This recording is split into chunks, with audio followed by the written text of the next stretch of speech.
to incorporate? I'll tell you in the later slide, then we'll understand. Bioinformatics is basically, it is the incorporation, as I told you in the previous class, like biology, statistics, computer science basically. But bioinformatics is also a part of a data science. Why we called it as a data science? As I told you, whenever we are doing bioinformatics, we are gathering information on a particular biological data. By using those data, we have to build some logic, and based on that logic, some programs will run and we'll get an output. So therefore, if we compare the bioinformatics with data science requires few specific information like domain knowledge on which field you are working. That domain is very much important than statistics again and computer science. The basic difference is, you can see, the biology and the domain knowledge. If we superimpose these to biology over the domain knowledge, then we can tell this data science becomes bioinformatics, and bioinformatics becomes data science, vice versa. So therefore, that is not much basic difference. But whenever we are talking about data science only, data science can deal with any kind of data, management data, market data, okay, person data, like any food data, like any government data, all sorts of data. Nowadays, we are using computers to fill up a form. That is also a kind of a data science. We are giving information, like we are making Aadhaar card. So it is also a data science. That data will be stored. We are making passport. All the data is stored in a particular system. So that data can be later been used for several other purpose whenever it is required. But whenever we are talking about bioinformatics, basically the data is of biological system, like cellular process, cell division, as I told you, like replication, then translation, transcription. Okay, so any type of information that we can have from the biological system, that can be incorporated here, and we can develop a system called bioinformatics. So basically, bioinformatics we can divide into three specific part, like bioinformatics itself, then systems biology, as well as computational biology. This is a very important. We must understand the basic difference of these three, and these differences are very scanty. So whenever we are applying some sorts of work for particular sorts of analysis of biological data, then we are using either of these systems. Like whenever we are talking about bioinformatics, it is only computational. You must remember, bioinformatics tells us that we are the applicants. That means we are using the softwares and tools that have been developed for our study. We are not going to develop something for our own, but most of the tools have been developed by some computational experts. So we are not that computational expert, but we can utilize those softwares for our data analysis. That data can be very smaller type, like we are talking about simple DNA, RNA, or protein. We are talking about the carbohydrate, we are talking about the lipid. If we are using that kind of things, simply we can do the simple bioinformatics.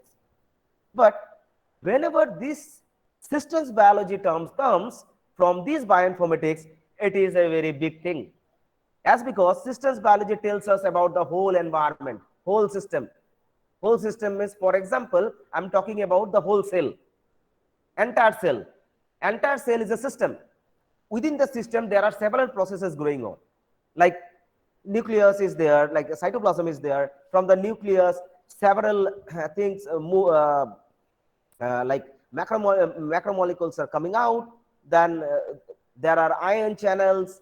Within the cytoplasm, there are several movements, several atomic interactions. Okay, so several biochemical pathways are going on. To understand all those mechanisms, we require the information about systems biology. So now you can imagine, whenever we are talking about the system, okay, so we are having so many information with us. So what to do with these informations? So we have to build some logic behind that. From where to where, which information we require first, then which information we require next, and which information should come the last part. Like if I start from protein synthesis, then I suddenly jump into DNA replication, then I suddenly jump into RNA transcription, it will be haphazard work. But we are not, that means my logic is not clear. The logic should start from DNA replication to the protein translation. So it is a whole process, right? So this is called forward genetics. To understand the forward genetics, we must have a logic. So that is a biological logic. Mathematical and physical and chemical logics are a bit different. Computational logics are totally different. So when we can compass all these ideas together, we can have a good, we can build a good bioinformatics system. Next is called computational biology. This is one of the most important thing we must understand. Computational biology is, you might have thought that what is the basic difference? We are doing the same computational work in bioinformatics. So what is the basic difference? As I told you, in bioinformatics, we are the applicants. We just use the softwares that have been developed for us. We just do some changes, but we are not building the whole system, whole program for our benefit or for someone else. Okay, so we are using the information science of biological system. We are analyzing it, and finally we are giving the output. That means finally we are giving some information. But in case of computational biology, this, the person they are working in this, they are totally hardcore developers. Developers means they write program. They write program for us, for our benefit. They understand the logic. They build the logic, and finally they end up with certain tools, and those tools we are using for our biological data analysis. As I said, data analysis of biological data, mostly of we are using the biological data in the bioinformatics. But in case of system, as I told you, we are using the whole system. To understand that logic, we should create some model. We need to develop some model, and based on that model, we'll be understanding the whole system. Okay, these models are for what? These models are for genome and whole genome analysis, whole transcriptome analysis, okay, of an organism level, or metabolome analysis, whatever rest present. So to understand all those, we can develop a systems biology. And computational biology, as I told you, these people will develop everything. They will bring the program to us. They will write the program with all sorts of pain within them. By doing day and night work, they develop the program. They fixes the bug. Sometimes we see some program we open, it is not opening properly. It is showing some bug, the error. That error will be solved by these computational biology people. Okay, so bioinformatics also provides the answers by statistical inferences. Systems biology provides the answer of wholesale modeling and linear optimization. This is also linear optimization is a statistical model. This is called MLR, multilinear regression model. Those are all statistical optimization. But computational biology people provides answer by modeling process via ordinary and partial differential equations. Now you see these two are a bit different. We are depending on statistics. Statistics is never accurate. It gives approximation. Statistics provides us the approximation. It has error values, standard deviation or standard error. But computational biology people, they are using differential equation, mathematics. They are using calculus.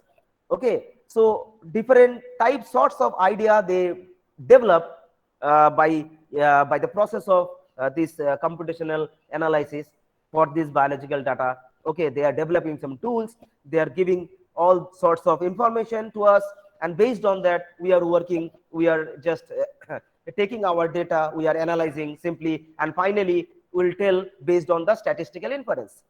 This is our information.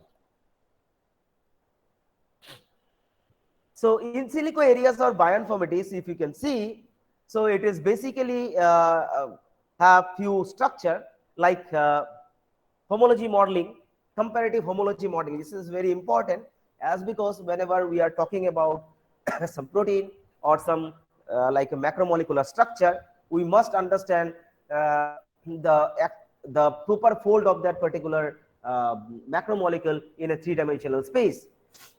So therefore, This area of bioinformatics will help us to understand about the modeling of a particular macromolecule. Then phylogenetic analysis, to understand the phylogeny, that means to understand the ancestor of a particular organism, from where it has evolved, how long it has evolved, how many generations are there. So all sorts of information we can get by the use of this phylogenetic analysis about a particular organism. Then we can go for protein structure prediction. This is a very important. Whenever now we are having several proteins within us, and many proteins are, when it is start misbehave, the people are suffering from many diseases. So in that case, it is not possible to get all the proteins available, protein structures available online. At that time, we have to go for the prediction of that particular protein structure. Then it is one of the very important protein folding mechanism. This protein folding or the protein folding problem, in some proteins they develop well when finally it is not coming to coming into the picture, or finally it has not been functional. It has been destroyed within the cell. Why so? To understand that, we have given certain drug to a particular protein target. For example, we try to block the acoporin channel, the porin channels of a bacteria to kill the bacteria. So in that case, if we want to understand about that porin's modification, how this drug is going and binding onto the porin channel, blocking the porin channel, or breaking down the porin channel, at that time what will happen? The total folding phenomena of that particular porin channel will deviate. Okay, so we will understand different aspects of protein folding mechanism, not by just giving a drug, even in the generalized process. Moreover, we can go for the microarray analysis for DNA or protein expression system to understand within a very short period of time. Nowadays, it is very much pronounced, this microarray analysis, for the understanding various diseases and for various other purposes. And we are having very common type like docking and drug discovery method. So this can also be done with the help of the bioinformatics. So to begin with, so we must understand initially that what I told about the data. So at the beginning, I told that we should get, or we should gather the information of a particular organism or particular biological system, which is called as data. That data is of any kind, like the information of a membrane, information of a DNA sequence, information of an RNA sequence, information of a protein sequence, information of anything.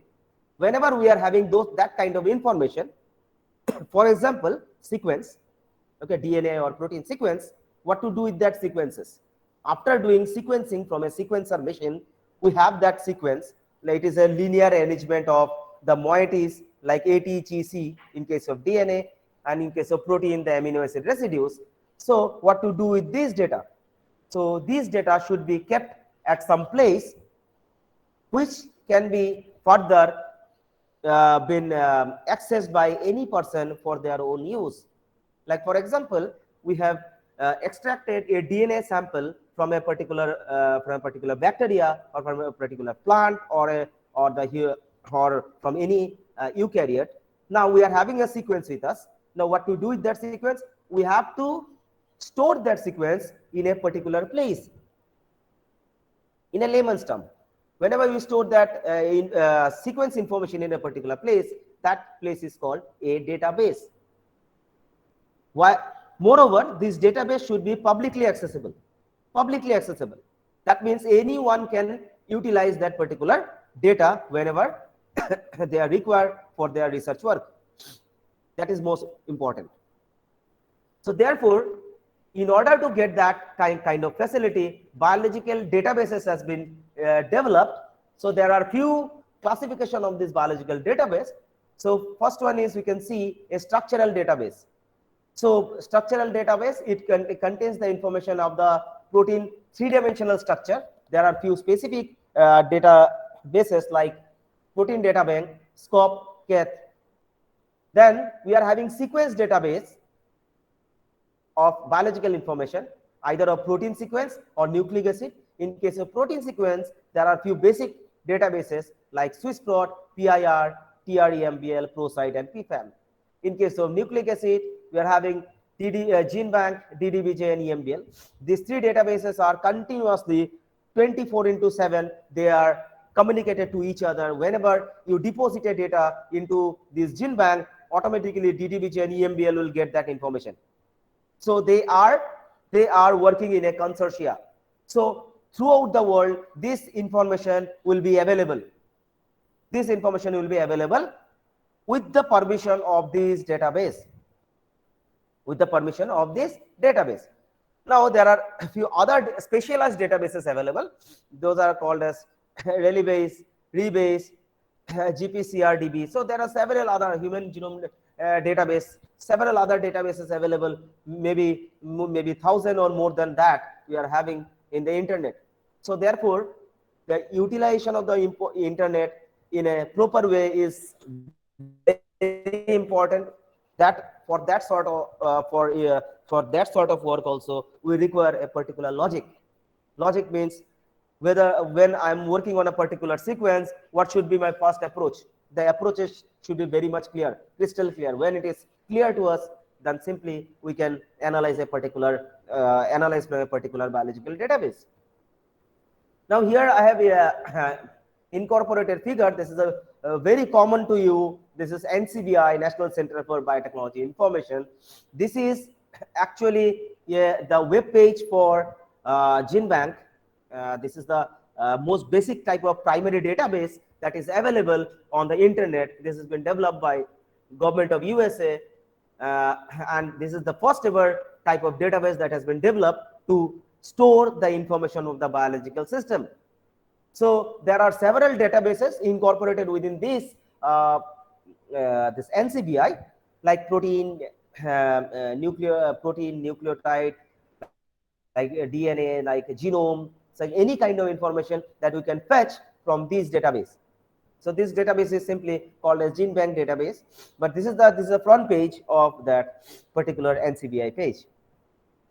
So now let's come to the data that I was talking about. What is it? What is that data? Data is nothing but I told you about that sequence. Okay. Now, whenever we do have a sequence with us from a particular organism been isolated, then the first and foremost thing will be the analysis of the sequence to understand the sequence structure and functional properties.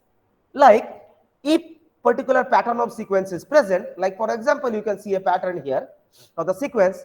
What will be its structure? Whether it will be a twisted form, whether it will be a linear form. Then what will be its function? Whether this part, this pinkish part, either it will go for any kind of function or the whole part will give a particular function. To understand that, we have to compare this sequence with some other sequence that are already available in the biological databases. In the previous slide, I discussed about the biological database where people have already been deposited information since several years, maybe some 2 decades. People are storing the information of a particular organism or many other organisms. Now I got a new sequence with me. Now what I have to do, I'll go for the sequence comparison. As because the persons, those are already deposited their sequences earlier to me, they have given all the information of those sequences. Those sequences can have their structural information, that can have their functional information, can have their physicochemical information. All sorts of informations are available within those databases.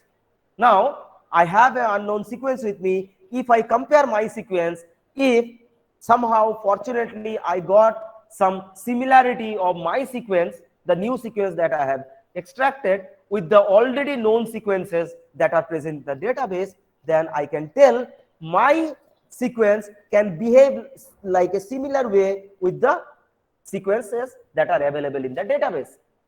That means it may have similar function. It may have some homology. So therefore, sequence comparison provides it will provide the important information about the structural and functional properties or attributes. Sequence comparison becoming increasingly important to draw functional and evolutionary inference even. That is one of the most important thing. Now let us consider we have a DNA sequence for of a dinosaur. Now I have taken the DNA from a lizard and I'll try to compare these two sequences. I don't know about the lizard's particular DNA function. Now I want to find the similarity of the dinosaur's DNA and the lizard DNA, as because they look alike, right? I take the DNA from crocodile. I take the DNA from like any monitor lizard. I try to compare with the dinosaur. If I get certain similarity, that I can tell, yes, that part of that DNA may arise from Jurassic era. That means they have some information about the evolution. That means the particular fragment of DNA is keeping the information about evolution. So that is very interesting thing that we can by comparative analysis we can identify or we can get the information. So pairwise sequence alignment is the process of aligning two sequences, and it is the basis of database similarity searching. So that is the basic method to compare two sequences at a time. This is called as pairwise sequence alignment. Now you can see a picture here. So we have a sequence with us and we have aligned these two sequences. We have compared, and you can see this chunk of DNA or this block of DNA is matched with this whole DNA fragment. Okay, so we can conclude from here that this part may have arose due to the process of evolution from this part, or vice versa. And this particular part, if its function is defined, already known, then this part of this DNA will have the similar type of or maybe same type of function. That kind of conclusion we can draw, but we have to do statistical analysis for that. So to do pairwise sequence alignment, we have very common type of platform that is provided by again NCBI that is called as BLAST, Basic Local Alignment Search Tool. So this platform can facilitate you to do any kind of pairwise alignment, and it will give an output of numbers of hits. Numbers of hits means match cases, number of match cases, and based on that match case you can further analyze your biological data. I'll not go deeper into that. I have several slides to cover. So this is another basic type of tool that is called RNA fold server. You know that RNA that we are having inside us, it is not a linear arrangement. So it has some certain fold. Okay, so this RNA fold will provide us the information about the secondary structure of a particular RNA, how it has been organized. Okay, there are other RNA tools like RNA composer, so that or many other tools, so that will provide us the information of tertiary structure of RNA. In case of tRNA, we want to know the actual structure, then we can use that particular this RNA composer. To understand the secondary structure of the tRNA, then we can use this RNA fold web server. Okay, facilitations are here. Facilitations are here. So, facilities are here. We can utilize, and finally, we can analyze our biological data. Then, after getting lots of information from like pairwise sequence alignment, one to one, like let us consider we are having thousands of sequences with us. Now we are comparing one by one, 1 to 2, 1 to 3, 1 to 4, 1 to 5, likewise 1 to 1000. So how many possible combinations are there? There may be 999 into 1000 possibilities, combinations. 999 into 1000. That means we'll be having 9,99,000 combinations for pairwise sequence alignment. So is it possible to handle that 9,99,000 combination within a short period of time? It is not possible. Okay. Moreover, whenever we are comparing pairwise, we are not considering the fact that there are some physicochemical properties matched within the two sequences. We are just simply based on character studies, like A is matching with A, T is matching with T, likewise. So we are not considering the physicochemical properties of the particular residues when they are aligning together. So in that case, to consider all those things in a single window, that is a method called multiple sequence alignment. So where the unknown sequence that you have fetched, you can compare your sequence with all the sequences that are available in the database in a one go. And this can give you the information about the alignment, and you can see here there are various color codes. These color codes are providing the information about the physicochemical properties as well as the similarity index, how much it is similar and how much it is it carries the same type of physicochemical properties. You can see here this is the lysine residue of a multiple sequence alignment of a protein. So it is a lysine residue you can see in all sorts of sequences. These sequences are taken from different organisms. They have compared, and you can see it's a common pattern. Lysine at this particular position. You can see this RNG, arginine, and glutamine. They are almost in a block, in a separate place. So likewise, that leucine. Okay, so likewise you can see different residues. They have different sorts of arrangements and positions within an organism, but they are showing maybe different similar type of functions. For example, alcohol oxidase. It's an enzyme. That enzyme is present in our liver. That enzyme is present in a rat. That enzyme is present in a cockroach. That enzyme is present in plants. So, but you see, their functions are same.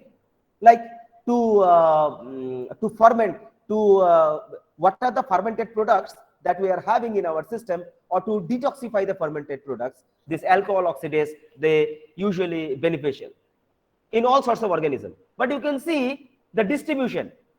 In some cases it is in bacteria, in some cases in the cockroach, in such cases it is in human, in such cases in some cases it is in plant. So all four different kingdom, different domain, we are having the same enzyme. Now the question is how it came. This enzyme might have arrived due to the process of evolution to mitigate the similar type of function within the all sorts of organisms. To understand that, we can do this multiple sequence alignment to align them together, and we can find the residue similarities and differences, and based on that we will find the evolutionary pattern. Okay, so in the next class I will show you this is the basic tool which can help you to do the multiple sequence alignment, which is called as Clustal Omega. Here what you can do, you can insert all the protein sequences, and just simply by clicking you will get this similarity, like this pattern matching type of diagram. From there you can analyze your data.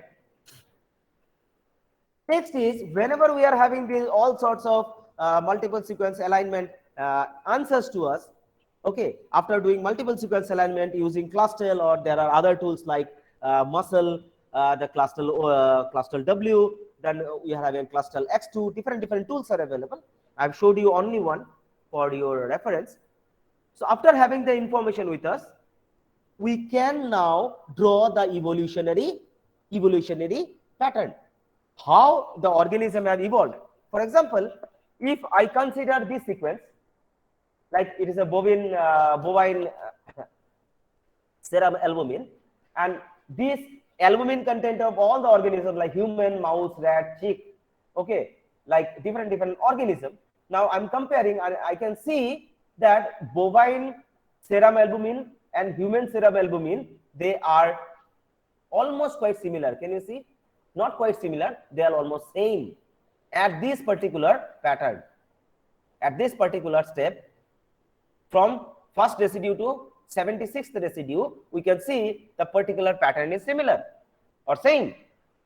So I can draw a conclusion that either bovine got the albumin from human, or human got the albumin from bovine, or maybe our origins are same at some point, maybe some era ago, but later these genes have been distributed into two different organisms.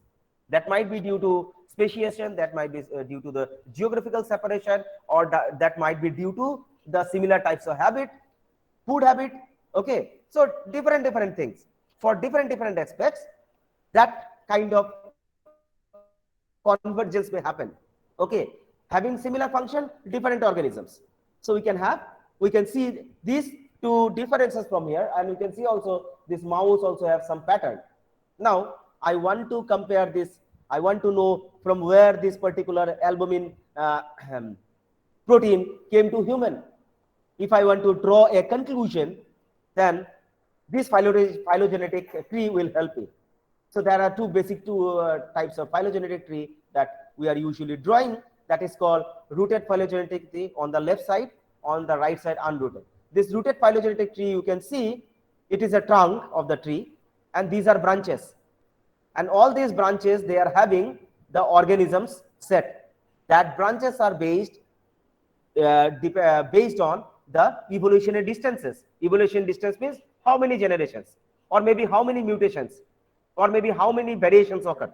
And based on that, these trees were drawn.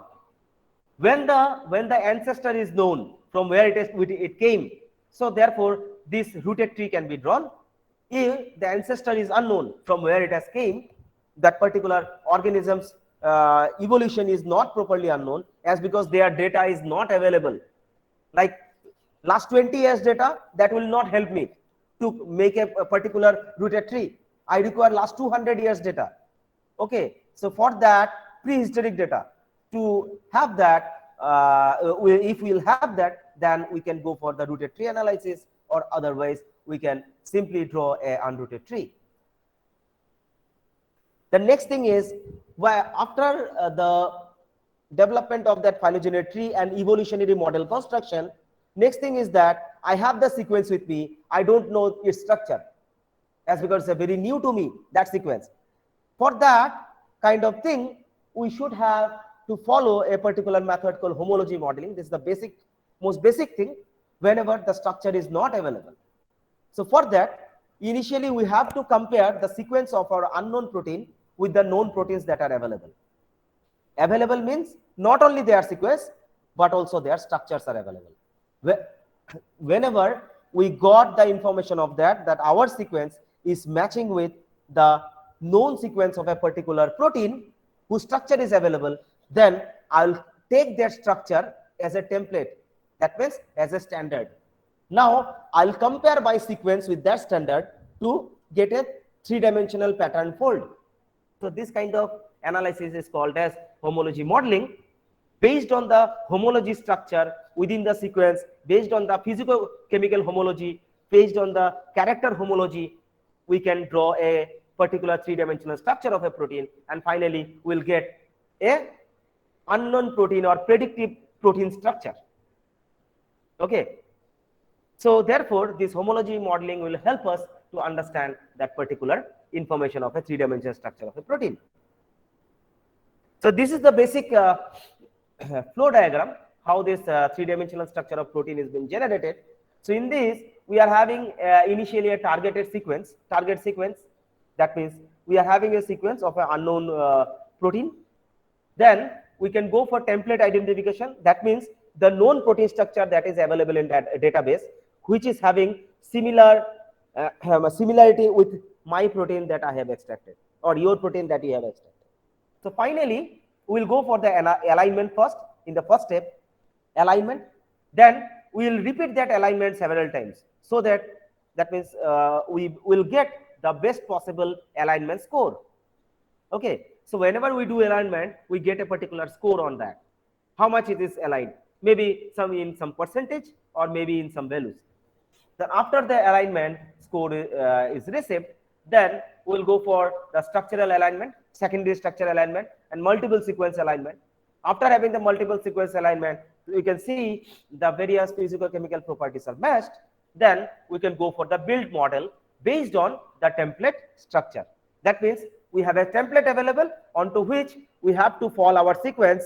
If the template is a three-dimensional structure, we have to follow our sequence, and finally on that sequence, based on the homology and physicochemical properties, the unknown protein sequence will be folded. Okay, so after having the model building, the building is done, then we have to go for the refinement of the model. It is very important, as because when we are doing modeling, we are simply we are simply done the modeling based on some predictions that physicochemical properties matched means it will have similar fold. Okay, so these are kind of predictions. Whether our prediction is all right or not, to evaluate that, we have to go for the refinement of the model. The best possible refinement, the first and foremost thing we check is called Ramachandran's plot. So it will tell us about the most allowed region, additionally allowed region, okay, of the amino acid residues within a protein. If the proteins are if the amino acid residues in the protein after fold is not within that allowed region, then we can say that our protein model was wrong. Okay, so therefore we can immediately reject that particular build model from that modeling tool. Then again we'll go for other types of analysis.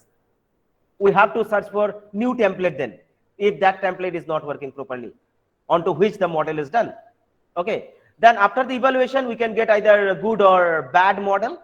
It's a bad model, no. Good model, yes. Then use that model for further analysis. So I'll show you how we use those kind of protein structures for various type of function. So I'll show you specifically in combinatorial chemistry. So here I will start with this combinatorial chemistry. You know, nowadays, as we know, this is one of this last decade, we are having a very last around 3-4, sorry, not decade, last 3-4 years. So now we are having the global pandemic due to COVID situation, and from 2020, 2021, we have suffered a lot. But you know, these sufferings are due to we do not have a particular treatment, we do not have a particular medicine for it, and the first thing that we do not have the information of that particular virus. So if we would like to develop some drug against it, we would like to develop some peptides against it, we would like to develop some any kind of therapeutics against that particular COVID, then what we have to do, we have to understand the structure of that particular virus. So for that, we have to initially go for the structural analysis, then is genomics analysis, it's proteomics analysis, then we'll go for systems biology, how it is going and binding with the human cell. Okay, so for that kind of analysis, we require previous knowledge. After having that knowledge with us, then we can go for the combinatorial chemistry in computational system for the development of drug. Here I'll show you the molecular library. Library means we can have molecules that are available for a drug candidate that are available in nature. We can even synthesize the molecules, but whenever we are synthesizing or naturally available molecules like from tulsi, we can extract maybe thousands of molecules. Okay, we can have thousands of molecules. Like from ashwagandha, we may have thousands of molecules. So what to do with these thousands of molecules? We cannot take one by one molecule from that particular plant and can give on the COVID patient. It may take maybe 50 years, another 50 years or 100 years for the analysis. So for that, we have to go for the virtual screening. Virtual screening means we have to screen the molecule based on the properties of that molecule which can behave properly on that particular disease target. Okay, once the molecular library is synthesized, that means molecular library can be get from the gas chromatography analysis, NMR studies, or can be synthesized, and finally we'll get it. Then after building the library, we can go for virtual screening. Once the virtual screening is done, okay, Once the virtual screening is done, we'll get the very reduced number of molecules, which is very active to that particular disease. For example, if we see for the COVID, so we can see there are several molecules. We can virtually screen. That means we will filter out whatever is not required. We will filter out whatever is required, whichever is active against that particular target, disease target. We'll keep it, and we'll do the further analysis. Once we got it, the molecule, then we'll test for its ADMET study. This is for metabolic excretion and toxicity study. That means whether those molecules are will be metabolically active, whether those molecules will excrete from our system very easily after its function, whether that molecule will whether this molecule is toxic to our system. So all sorts of information we require, and we can analyze with the help of bioinformatic tools. After having those kind of analysis, we have to go for target inhibition. That is the most important thing. Target inhibition. What is actually we are targeting for in case of COVID? What are those peptide vaccines or what are those vaccines are doing? They are targeting those viruses, or maybe to the human cell, wherever this particular virus is coming and bind onto the human cell. That now when the vaccine is there, okay, so vaccine will generate the antibodies against that particular virus. It will kill the virus, or you can develop drugs which can bind onto the particular target where on the human cell where the virus will come and bind. So that particular virus will not create any kind of pathogenesis. Fine. So for that kind of analysis, for that kind of interaction studies, we can use the tool called docking, molecular docking. So there are several tools like Autodock, Gold, then Hex, then Glide. Several tools are available, MOE, for doing this kind of analysis of this molecular docking. And later, to understand, after having this molecular docking, we can have this several simulation studies. I'll tell you what is this. Now we are advancing towards some advanced computational biology. Advanced computational biology. Just a second.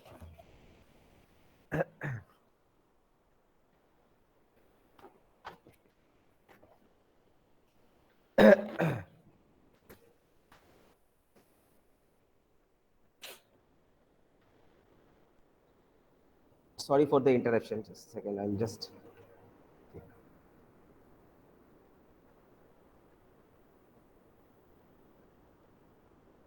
So now, so molecular docking is the first step of to find the active compounds from existing chemicals for a drug discovery and development project. So it is very important whenever we are going for the drug discovery methods. For that, docking will be the first step, as because it will tell us whether the molecule that we have generated or we have extracted, or the peptide that we have generated, whether it will work or not to that particular target. So in that, here I have given a picture of the target. The target is like it has a pocket where the molecule that I have designed, it will go and bind. This binding will be projected, or this binding will help or facilitate by various sorts of energies. Okay, finally, after the target binding, the ligand binding to that particular target will get a particular sorts of binding energy, and based on that binding energy score, we can tell whether the docking is okay or not, and whether we can tell whether that particular ligand molecule or the molecule that we have designed or extracted is active against that particular target or not. Once we get that, as I told you, by various methods of scoring function and various analysis, we finally get a binding energy score, and based on the score we can tell the docking is okay. But the thing is that whenever we do docking, we do not consider water and many other forces, temperature, we do not consider. We are considering just 2D type of interaction, and we can get the information whether that particular molecule will target well to the particular disease target or not. Simply. So after having that complex, that protein ligand complex, we have to see whether that can behave exactly in our bodily condition or not. Our human system, whenever we are trying to develop a drug, our human system is totally a dynamic environment, as because it contains water. Water means there will be some velocity, there will be some force, ions are there, so it contains buffer action, so there are several things. So whenever we are developing a drug, we have to consider all sorts of parameters. Molecular docking is not considering that parameter, but finally, if I want to consider those parameters, I have to go for molecular dynamics and simulation study. I'll make an environment like human body. I'll provide water, I'll provide ions, I'll provide force, I'll provide pressure, everything within a system. For that, we have to do some simulation analysis. Simulation is nowadays very much important in case of molecular biology and bioinformatics. Without simulation study, initial drug screening and development will not help you to give any kind of conclusion. Okay. Moreover, simulation will tell you whether the molecule that you have designed, it will stable inside our system or not, or it will leave our system without giving any reaction. Okay. So there are several things from the simulation we can get the information. So let's see what are the function of molecular docking. Molecular docking usually help us to target fishing. That means it will tell whether that it will go and bind to the target or not, and the per target profiling. It also helps us for the virtual screening, and we have discussed already. Then it is also help us for ligand target binding rationalization. That means which ligand will bind, which one is better, which one is active, which one is inactive, okay, which one is efficient. So all sorts of information will be gathered from this molecular docking. Then drug repositioning. Okay, drug repositioning is also very important. We are having several pockets within the particular protein target. So several pockets of drug binding. Whenever you are giving a drug will not go, may not go and bind to the desert binding pocket within the protein. It may go and bind to the various sites. So it will keep on reposition. So I've given just an example. So there are several other things associated with repositioning. Then polypharmacology is a very important thing. It identifies and optimizes the compound that are simultaneously modulate a set of targets involved in a same disease. So for a particular target, you can check several drugs at a time, or maybe consortia of drugs. Okay. Nowadays, I guess you might have heard about the consortia of antibiotics. Antibiotic consortium. Broad spectrum antibiotics are not working. These microbes are getting MDR, XDR. Okay.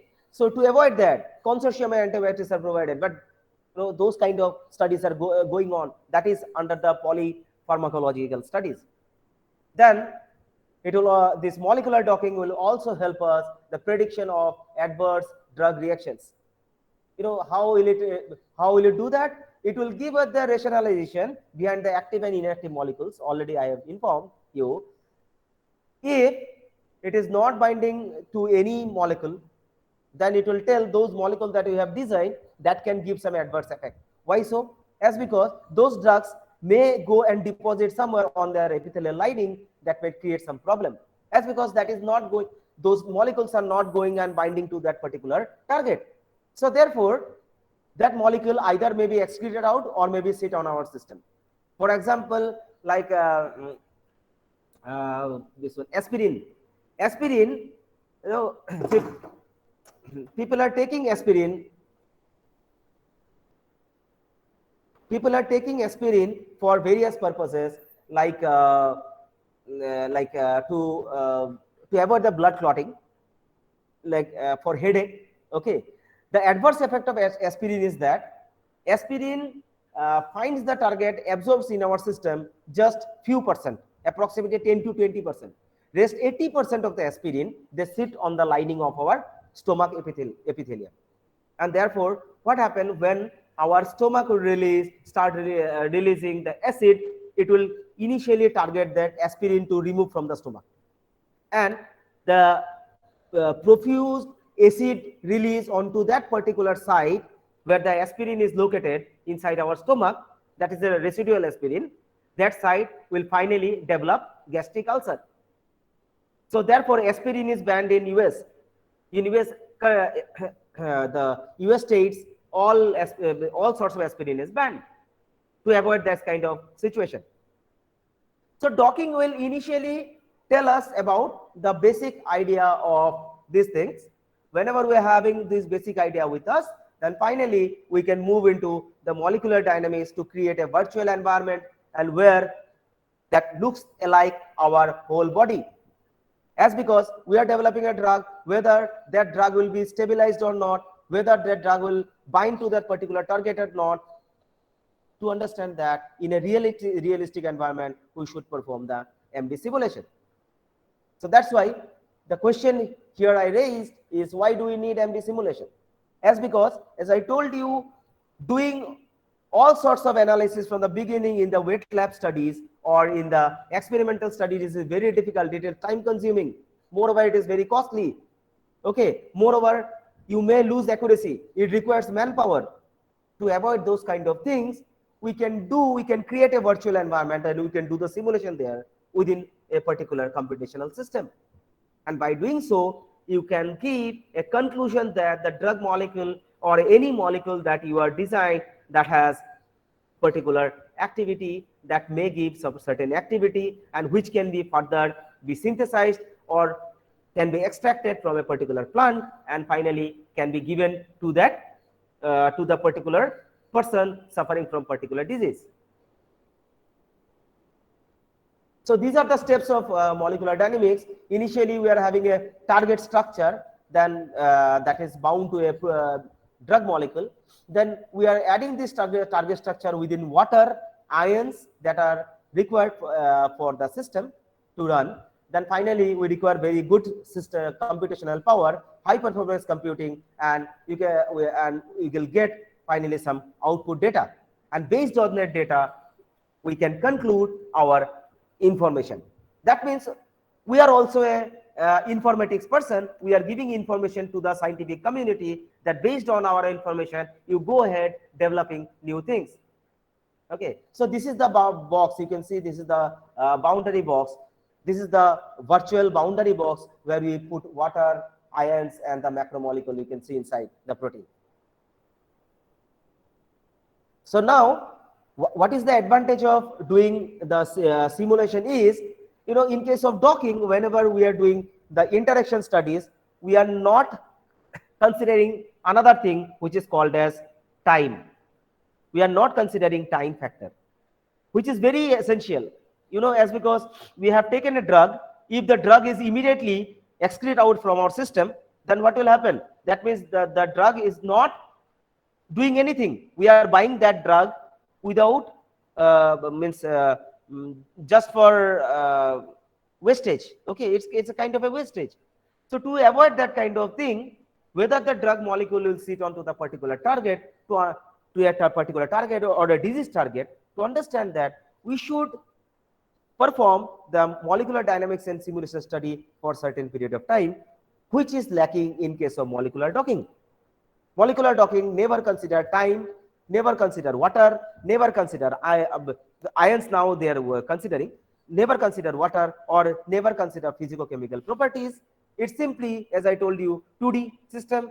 Now to do a 3D environment, to get a 3D environment, virtual real environment, to see with certain period of time, we can run the molecular dynamics and we can see there are different properties of molecular dynamics provided with respect to time. From femtosecond to picosecond, you can see in the femtosecond, we can get the bond stretching information or bond orientation information. From picosecond to nanosecond, we can get the protein side chain information, we can get the loop information. From microsecond to millisecond, beta hairpin information. So here it is going towards the advanced level of bioinformatics. Earlier what we have used, that is the very basic part. Now we are going in toward the the most advanced level of this computational work. Okay, this kind of work requires lots of computational power. That means you must have a very good computer, otherwise it is not possible within a simple computer. So here actually I'd like to show the recent some work that we have done, and here basically we have found out a very new type of virus that has been yet to be pandemic, but we are expecting that that has a very similar kind of pattern with the COVID, this virus. Okay, and this virus actually discovered in way back in 1993, and only one person in the world died by the effect of the virus. But later we have seen a transformation of this virus. What I have seen after 1993, the virus has mutated in such a way that it is only affecting the rodents, rats. Okay, so our at that point actually our logic clicked. What we thought that it was initially in human being, now it is later to the rodent. There may be a possibility that from rodent to again human. Okay, that is heterologous expression may happen again. So to avoid that kind of thing, we have searched the particular target which is responsible for that particular disease, and we have seen this is a virus called Simlicky forest virus. Simlicky forest virus.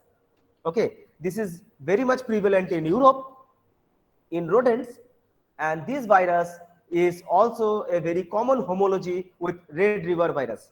Red River virus is a horrible virus that is present in Europe, and people are suffering from that Red River virus. Okay, and it is a very much homologous to that Red River virus, the Simlicky forest virus. So therefore, this is a certain kind of a first type of information that we have provided to the world recently, and hopefully it has been it will be taken up by many people for their further studies. We have found out a particular plant from South Africa. That plant has several molecules, and we have developed the library of molecules from that plant, and out of this library we did the virtual screening and found a molecule which is called lupenon, which has very much effective against that particular Simlicky forest virus. It is inhibiting the virus spike protein, which protein is responsible for binding onto the rodent cell or the human cell. We did molecular docking to understand the exact location where the ligand will sit, okay, or the binding pocket within the protein. And after getting this docking information, we did the molecular dynamics and simulation. After getting the molecular dynamics and simulation analysis, will not go into details this analysis, they are a little bit complicated.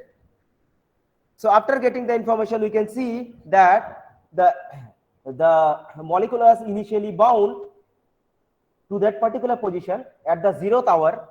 As the time increases, we can see the molecule will started moving. The drug is started moving. It is called repositioning. It is moving within the binding cavity, and we can see finally it has been stabilized at a particular position. Okay, now we can see that we can say that this drug molecule is best fit into this particular binding pocket for this spike protein, and it can inhibit the spike protein.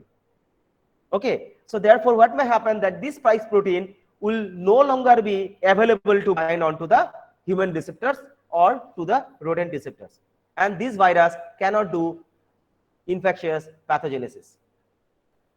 Fine.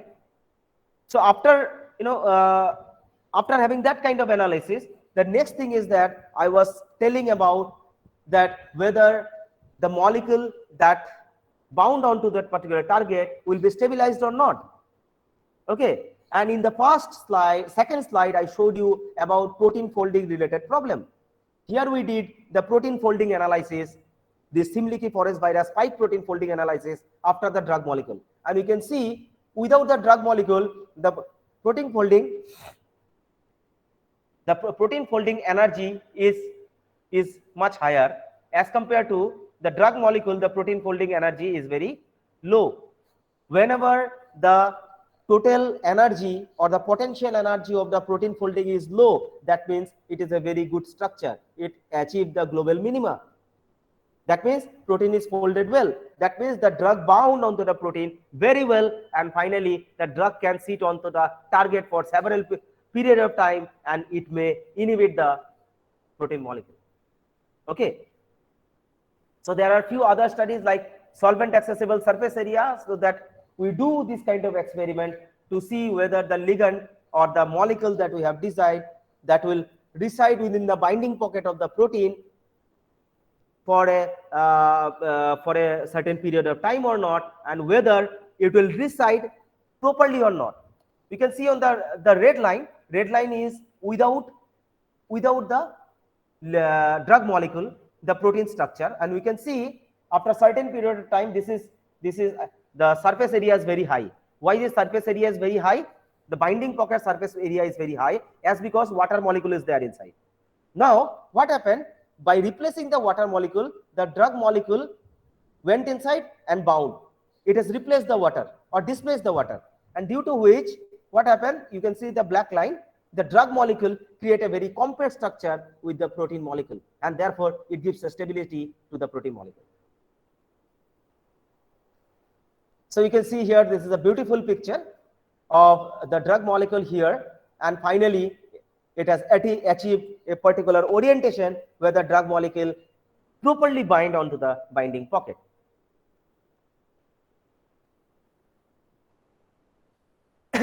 Here are a few other analyses that you usually perform for the stability study of the protein ligand molecule to tell whether that ligand molecule will be very much active or not. So this is another sort of study that we have done, similar kind of analysis.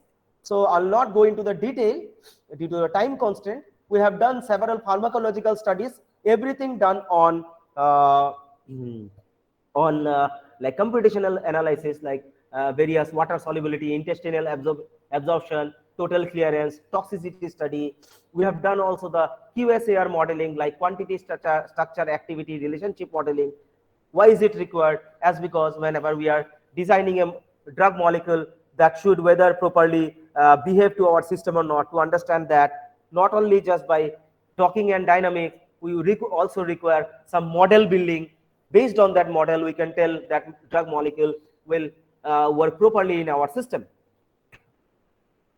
And finally, we got some docking result analysis. Yeah, this is actually a study from Ashwagandha plant. Ministry of Ayush, when declared that Ashwagandha has the capacity to reduce the COVID. So at that time, we started working on it, and we got the compound which is called as Witheferin A, and we have compared with the already available drugs in the market, which has antiviral property. So we have tested, and we found that the binding with that particular coronavirus main protease, this our Witheferin A molecule has more active against the you can see methylprednisone, that has the highest activity at that time. Okay, with that particular the particular AMPRO activity, fine, which is against AMPRO activity. So therefore, Witheferin A, we thought it will be a potential candidate against that particular main protease of COVID, and we have done several other analyses, like we have designed the derivatives of that Witheferin A. We got several derivative molecules, approximately 100 derivatives, and out of 100 derivative molecules, we got 61 and 64th number are very good derivative for that particular inhibition study. We tested on in vitro cancer cells, and we have seen it has also anti-cancer activity. This PI means active. Okay, so we got sorry, this PA means active, PI means inactive. we got the very good activity against several cancer cells. So therefore, ashwagandha, widafirin, and its derivatives have this coronavirus inhibition activity. Moreover, it has anti-cancer activity too. So all these tests we have done in computational studies. We have drawn conclusion. We have done the statistical analysis here also. You can see that stars are provided. I'm not showing the statistical analysis here. So based on that, again, we have did the molecular dynamics, and finally we got some conclusion about the protein folding, whether it will reside well with the particular target or not, whether this drug molecule will be active or not. So we have tested everything. We have concluded. We have then published in good journals so that it will be publicly available, so that if anyone want to work for clinical trials or chemical synthesis, they can go for it from our study. Okay. So here I would like to conclude this about this last part, that initially when we have this disease related genomics with us, that means we have a DNA sequence with us, then we can find the particular fragment of the DNA which can develop the particular target or the protein. Then we can go for the target identification and validation by doing various bioinformatics softwares.